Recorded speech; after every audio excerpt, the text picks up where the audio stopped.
గాజు ఉంటుంది. చిన్న రాయి వేసినా వెంటనే పగిలిపోతుంది.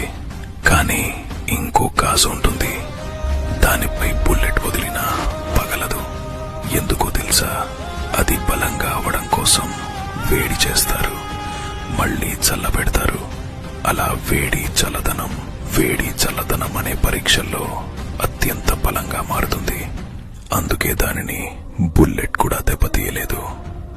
అలాగే దేవుడు కూడా నిన్ను దృఢంగా తయారు చేయడానికి కొన్నిసార్లు గౌరవం, కొన్నిసార్లు అవమానం, కొంత బాధ, కాస్త సంతోషం, ఇలాంటి పరిస్థితిని దేవుడు నిన్ను పరీక్షింపచేసి నిన్ను ఎంతో శక్తివంతంగా తయారు చేయడానికి, నిన్ను గెలిపించడం కోసం మాత్రమే ఈ కష్టాలను పంపుతాడు.